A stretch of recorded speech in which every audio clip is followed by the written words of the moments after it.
Okay, we just prayed, and if I look at this sermon number, it's just a copy over sermon from, each week. I just copied over, and then I bumped the number up by one, and then some of these sermons go into like a little series, so this number is not accurate. But since I came to Crossroads, I am preaching right now, or speaking sermon number 3040. Since we started 30 years ago, approximately. 3040, and then that's number underestimated for those that don't get sermons or that. You all know that God has been working in my heart and stirring me. I'm going to blame this on you, okay, because you allowed the TechnoSyn project to be birthed here, and you've allowed every check to be funded through here, and preciously you've said yes to basically every request for printing and stickers, and to the tune of $17,000 or so so far, and you've housed that money to print little keychains and little gadgets and stickers and crazy pamphlets like this, and explanation pamphlets like this, and you've done that and said yes, and it's been a real blessing and a real precious thing to me. If I could tie 5 years of history together, it would be blamed then on Jonathan and Lynn, who invite me to Winter Jam, and I forgot my earplugs. And that year I looked down, because you can't help but looking down because everybody's so crowded in the Santander Center in Reading, that I saw some teenager scrolling through, and something horribly inappropriate, probably not hard, and I'm going to use some abbreviations for some of the younger people here. Probably not hard, but just enough to say, whoa, what's he doing? And then the second later, the band came up, and his cell phone goes away, and his hands go up like this, and he lifts up what, in my opinion, would be unholy hands to praise the Lord. A year later or so, Jonathan, Wendy, and I were in that line 6 hours early to hand out what we thought could be 7,200 stickers, and we only gave out 3,500, but I sat down the next day, found out as I counted them that half of the people in that arena received this sticker. 5 years later, fast forwarded it to this week, one of those people called me up and said, please, can you help me? And they said, my life is ruined by I've got victory over smoking, I've got victory over secular music, but I cannot get victory over this addiction. And can you help me? I met with him and heard the story that he received it in that line. He put as a screensaver, because the sticker does wear out, he put as a screensaver the TechnoSyn sticker and tripped over it on his way to garbage. Okay? I say if you put it on the back side, it helps. If you put it on the front side, it helps. But if it still doesn't help, then take the sledgehammer and fix it, okay? And he wanted to talk about that. When I took his cell phone I just kind of tricked him. I said, can you send me that song that you just played? Because he was playing some songs that meant a lot to him. And I got his cell phone in my hand.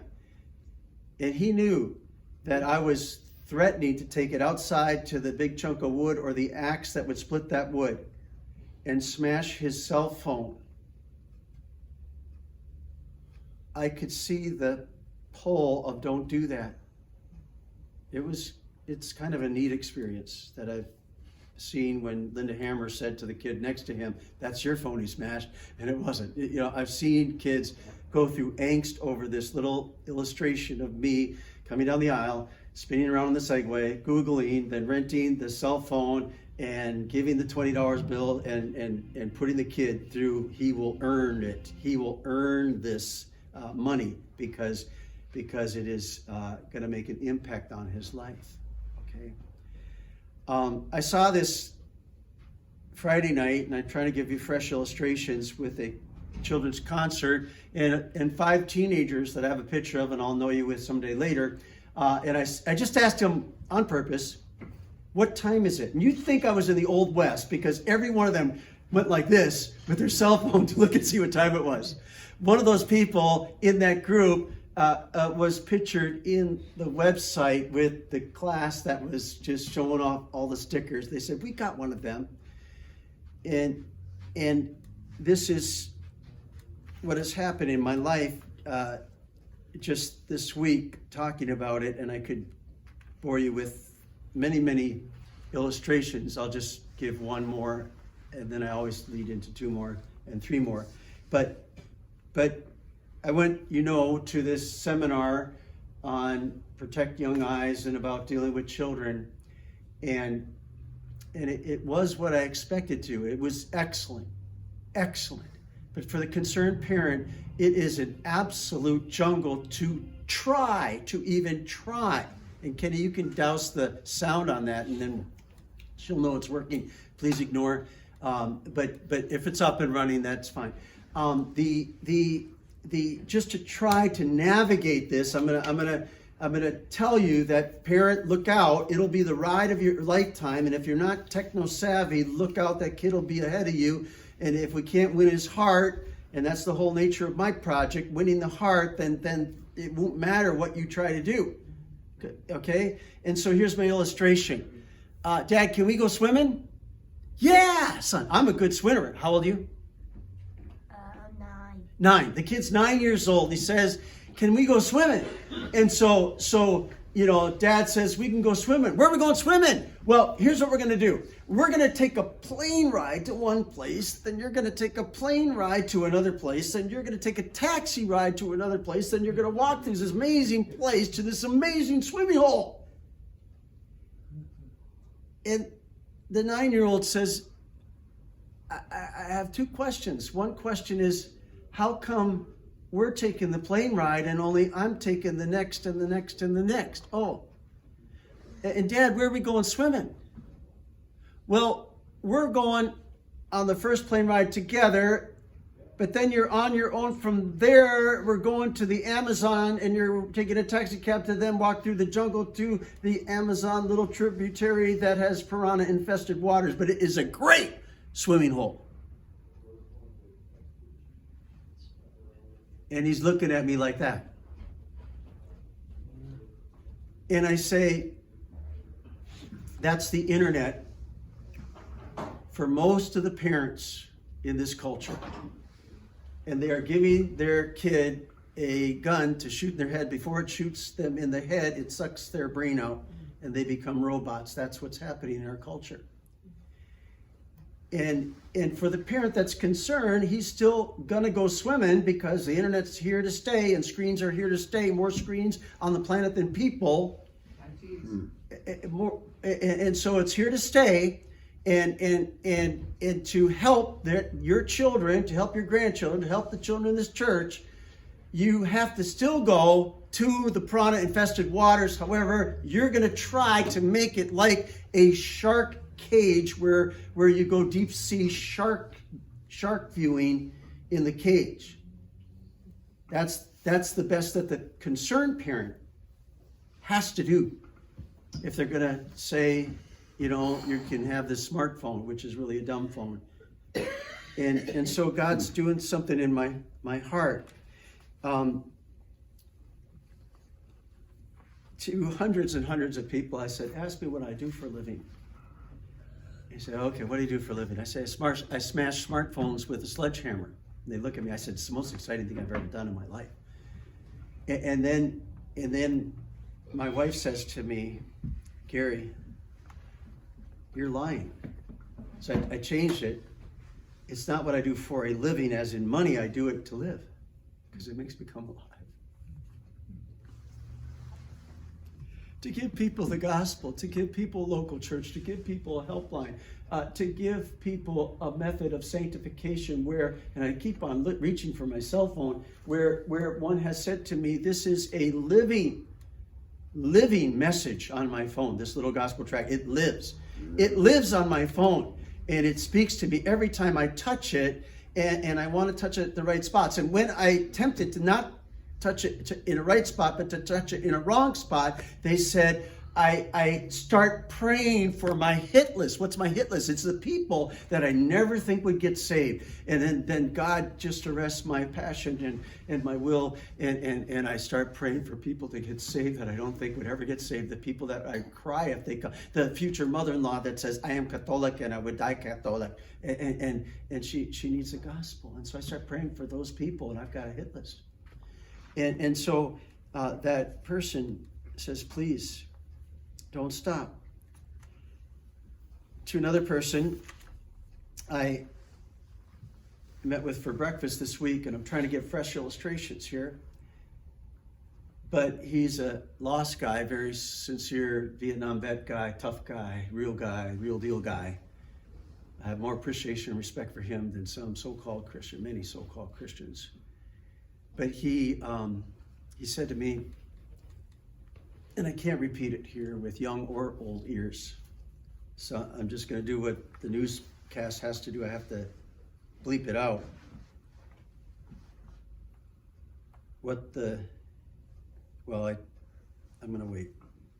Remind me.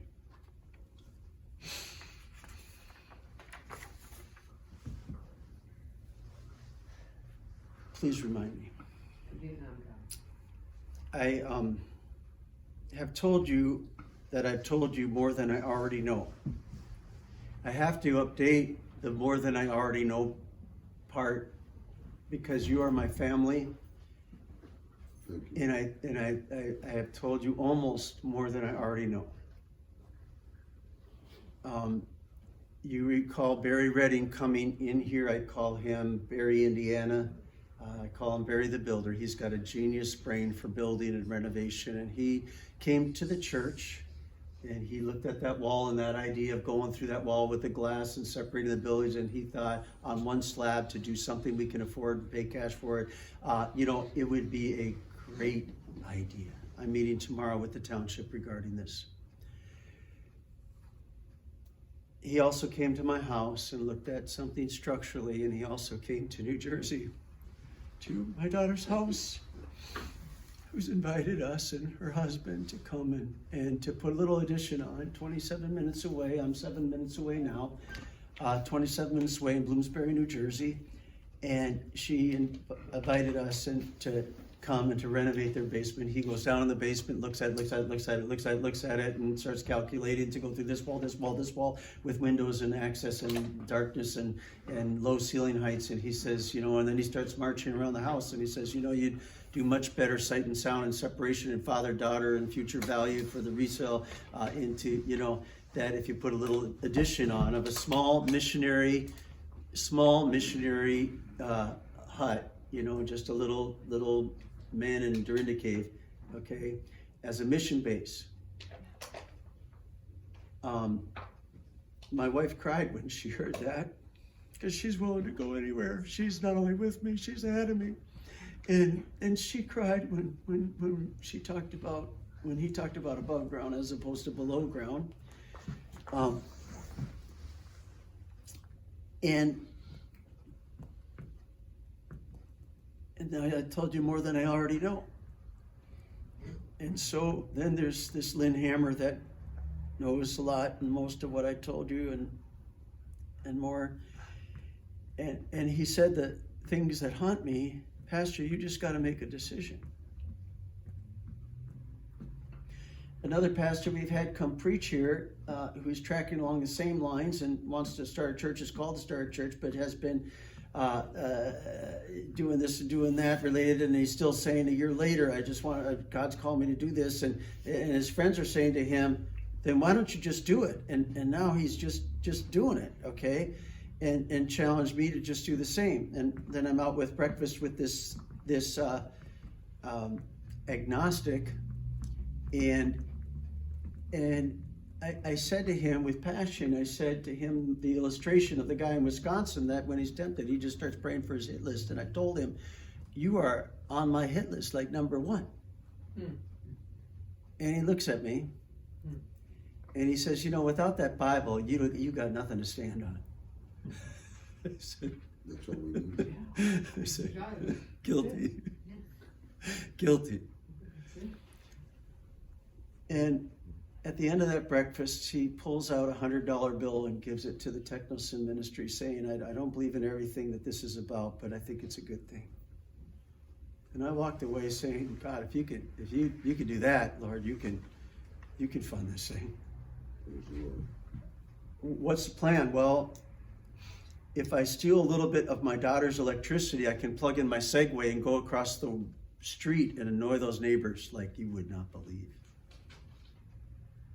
With a little more money, I can put some fuel in the tank and go and annoy some pastors and churches and take them as far as they want to go. If they want to take a sticker, they'll take a sticker. If they want to take a few stickers, they can take a sticker, few, and they can take a business card. If they want to take a brochure, they could take a few. If they want to put them up in their foyer, they could take that. If they want to have me come and speak, they could do that. If they want to have me come back, they could do that. And we do it all for free and just love offering donations, and all the while saying, you know what, if you empty this out, we'll fill it up for the glory of God, and put your church name, if it's a good church, on the back of it, and let it be standing on those three legs of the local church and of the salvation of lost souls and the sanctification of saved souls. And that's the message that goes out every time, and hundreds of times this week by these hands. I've had amazing opportunities, even over the phone, to a tech support lady who I didn't know how she'd respond because I couldn't see her, and she said, thank you so much for sharing this with me. I really needed this today.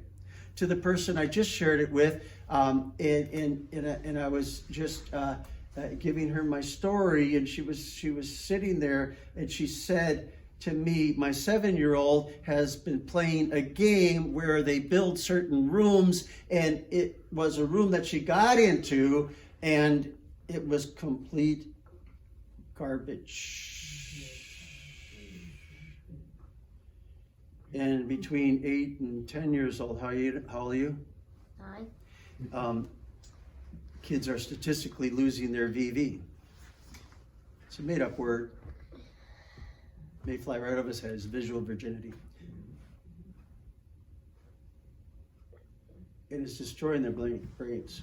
I have to really get over his head, almost like with earplugs on, to tell him that there's a man doing ministry down south a ways, and he advertises and for this study and help for men, and the study and help for men is advertised a certain way, but it ends up being a Bible study against PORN, and he probably can spell. Okay, and it's on it, and hopefully you won't know it. The subject is advertised as ED, and it ends up being a study about porn because it's a new epic in our society. Epidemic. And he's taken it to the cross. It was a man in New Jersey, I told you the story, that I was drawn to. So was a man that I met a few years ago with the girl that said, I want to be a missionary. I said, don't wait, and gave her one of these pouches, and she gave one to this man, and his life as a missionary is destroyed and divorced and adultery and all kinds of things. And now with a married woman, and the same person at the shore is drawing both him and I together. That person prayed for me that 150,000 stickers would grow to 150 million stickers. Amen. Amen. That's what he prayed for. Hallelujah. Amen. And this weird dude at the shore had this dreadlock beard, and he was just doing what Jesus called him to do. And when that man called me back, returning a phone call, which I was returning from his pocket dial, sorry, in church. Okay. He said to me, when I said this man just prayed and he had dreadlocks and he was and he said 11th Street in Ocean City, I was just there with my girlfriend.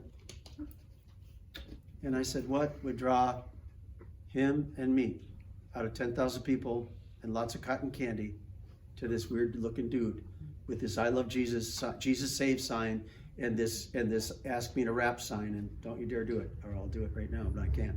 Okay, it's got to. But here's what somebody doing what Jesus called them to do and not looking back. And so here I sit.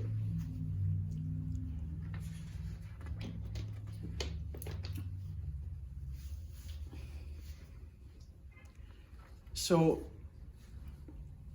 where do we sit? Okay, you know This is really, really hard for all of us. 30 years, hard. I have said jokingly and seriously, I'd love to be an assistant pastor in our own church. That sounds really strange.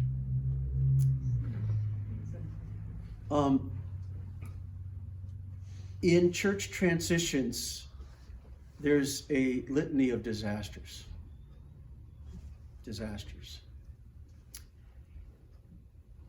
And churches have pastors just stand up out of the blue because they got a better offer somewhere, and they've already been, like cheating on the church and, having their resume out everywhere looking for a step up in the professional career they got going.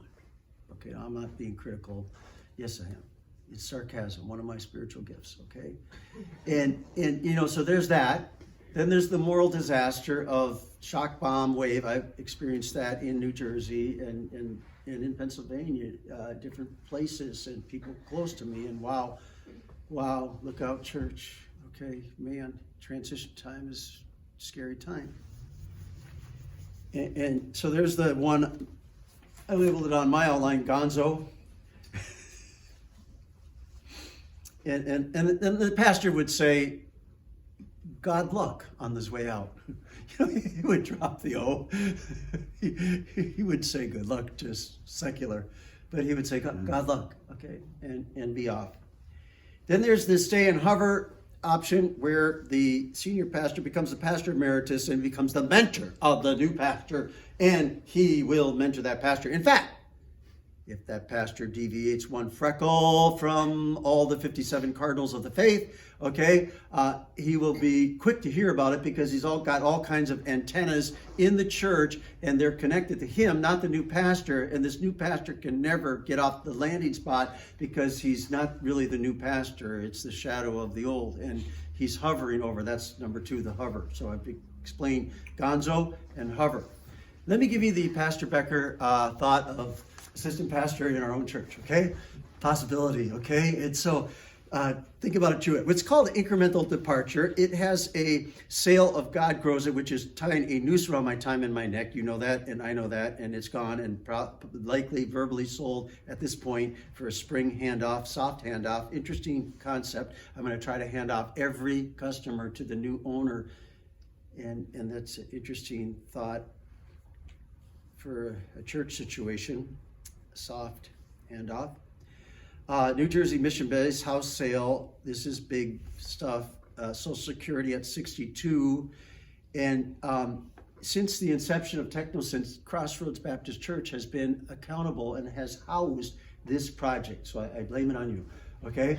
And you've graciously housed this project and this pastor going different places and and pretty much at my whim and God's calling. I'm off to Minnesota, I'm off to New Jersey, I'm off to different places, South Dakota, and a couple different places, with 100% accountability. And I have some things that I don't have with me. I don't have a picture of that $100 bill that was in my hand, and you would never know it, except I told that man who was at the top of my prayer list, our treasurer is getting this $100 bill with a letter that he will sign. It'll be mailed back to you saying our church received this.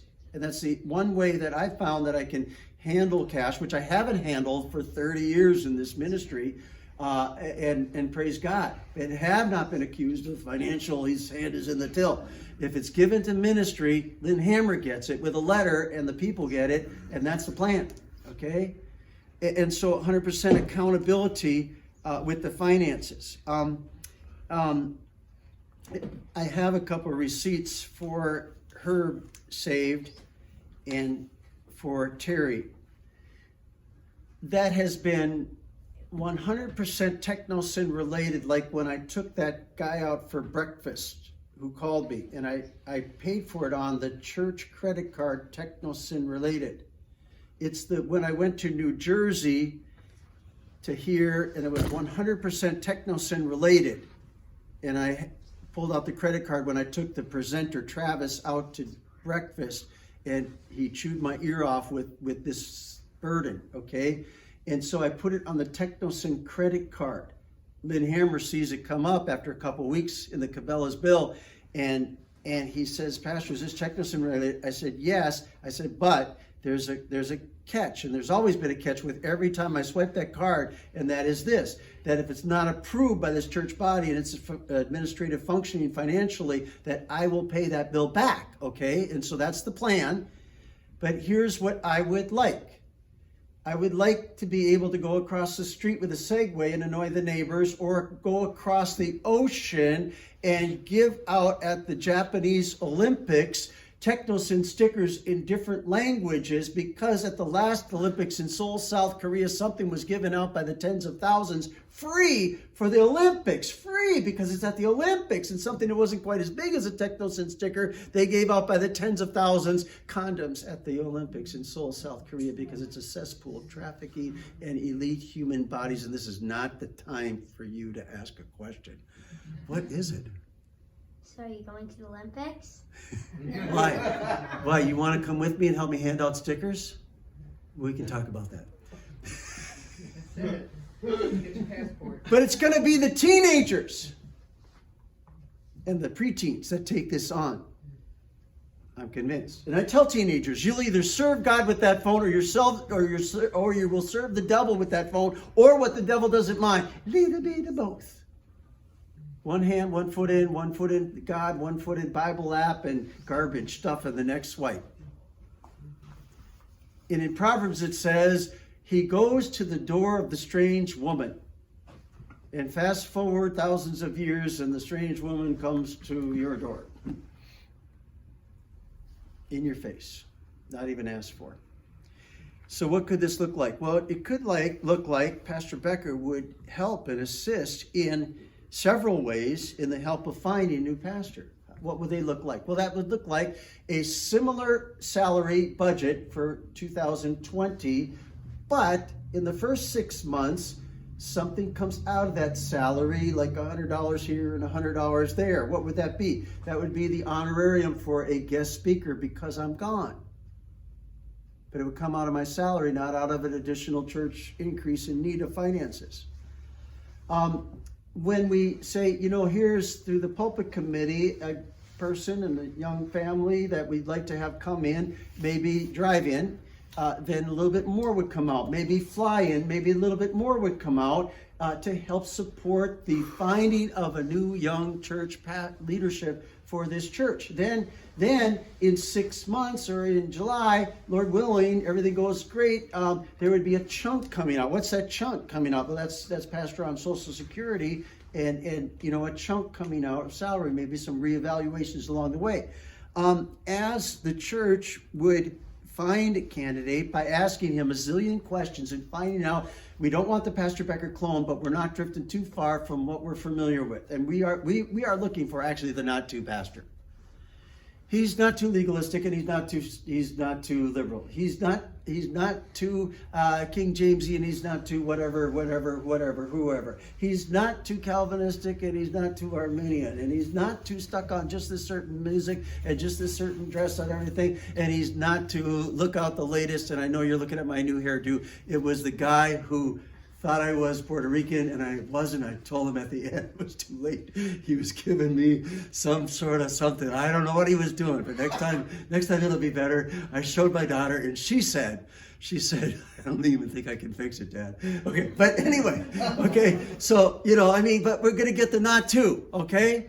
And he might have a tie, and he might not, okay? And he's not going to be the same. But we're going to talk about all kinds of issues, and then when an issue comes up or a situation comes up, and it's an issue that we probably already talked about, but we didn't really understood what he meant.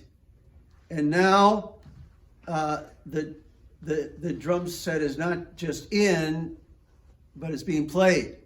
Heaven forbid. You already knew about this. You already knew that this was on his mind and on his agenda. Okay?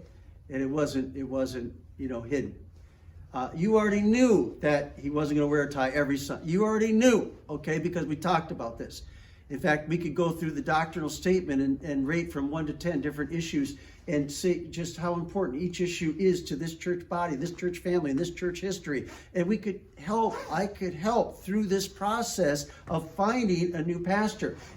When that pastor is called by this church, then I will begin to fade off to support that pastor, not mentoring him, not lording over him, but helping, supporting, maybe being a long-term, maybe being a short-term assistant pastor. When somebody comes to me and said, Pastor, did you know that Pastor so-and-so said that? Did you know that Pastor so-and-so said that? I will say to you, you have 24 hours to talk to him because you're talking to me and you should be talking to him and you're talking to me and I am going to give you 24 hours to go talk to him. I'm going to make sure that you did talk to him. And if you don't talk to him, I'm going to come with him to talk to you.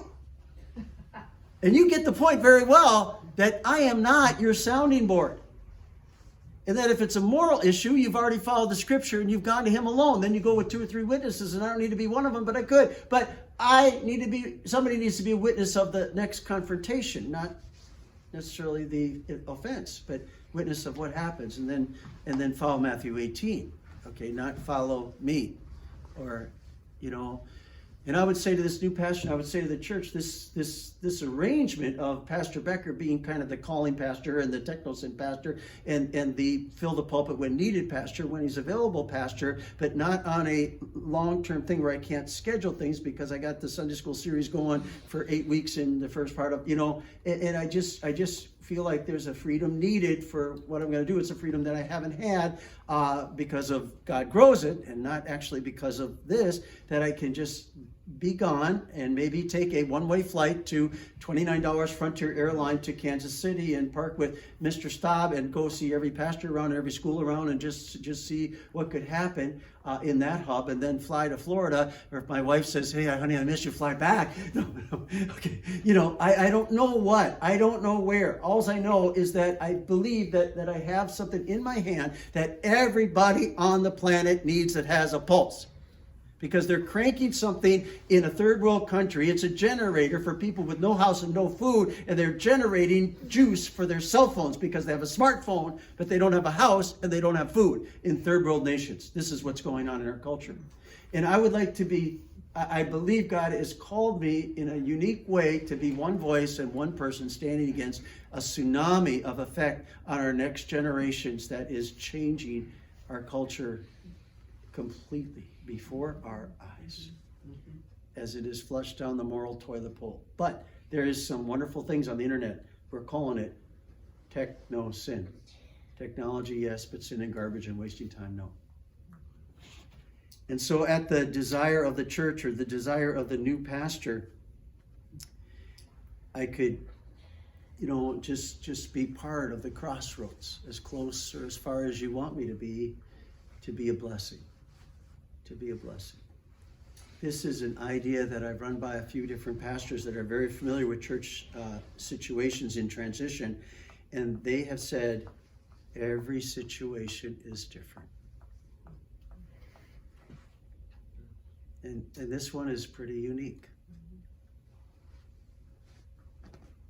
And I don't really want to leave the people I love, but, I've seen the youth group kind of go up and down the age of my children. I'm not blaming it on that. But could we use a shot in the arm for young people with a young pastor and children and parenting courses and this and that, Yes.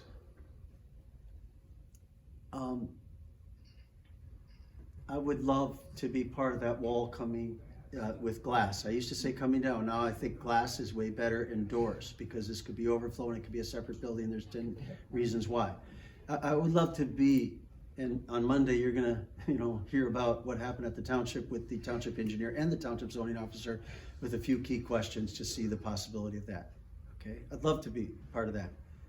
I'd love to be part of this church for the rest of my life and the rest of my ministry.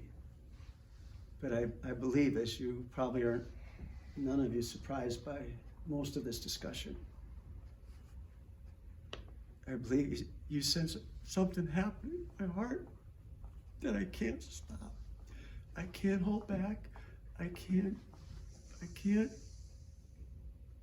even quote what the unsaved person, what the blank are you still doing around here? Because you've been talking about this and talking about this.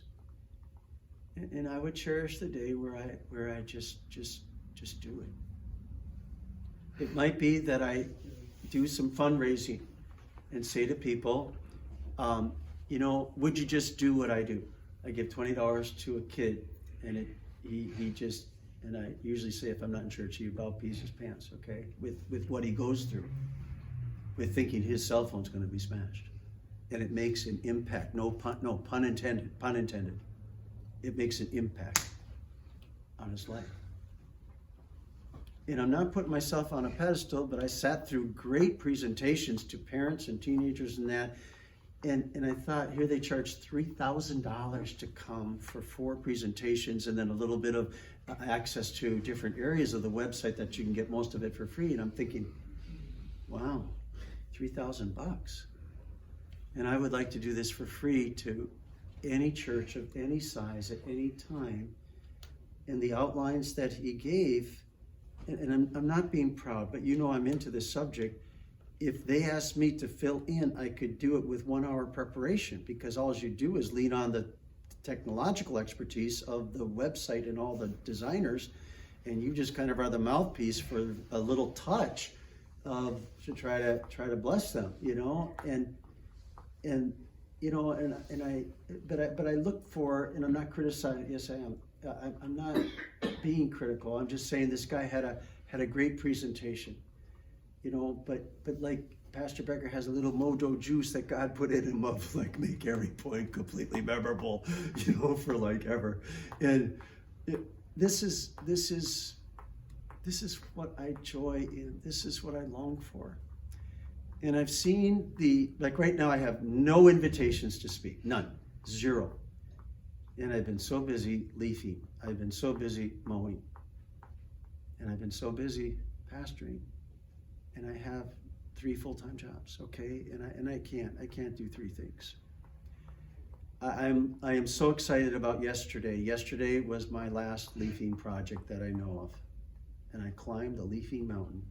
And I'm only going to be interrupted by a snowstorm if Terry can't do it alone, okay? And so this is what I would like to begin to propose for the 2020 budget. This is what I'd like you to pray about. This is what I'd like you to comment on. This is what I would like you to just share your heart with and just see how the Lord unfolds this, which can change at any time, okay? But this itch, by God's grace, I will scratch.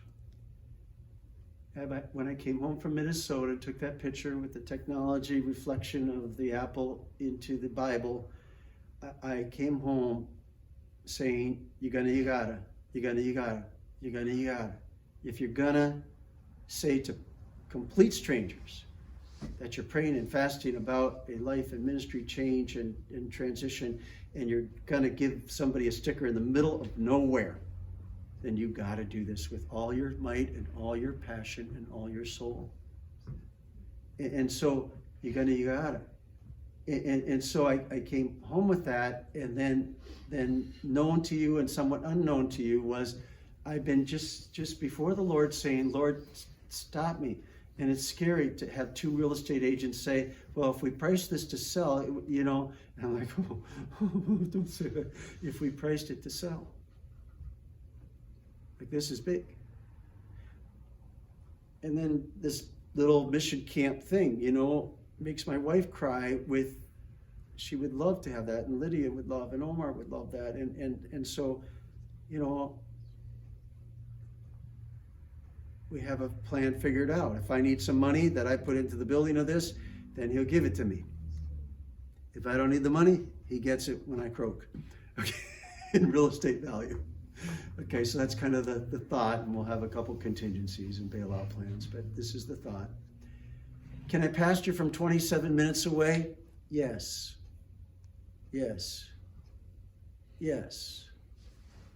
More so, because God grows it will be out of my life, okay?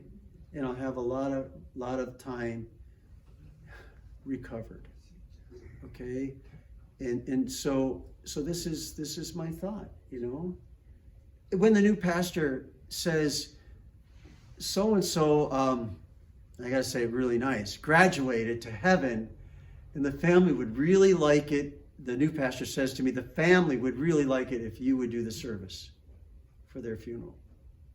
Then with his desire, I would do that. But without his desire, I wouldn't even ask. He'll do that. Because I'm here to transition. I'm here to support. I'm here to say, this is your flock. This is go forward. You know, this is what's on my heart.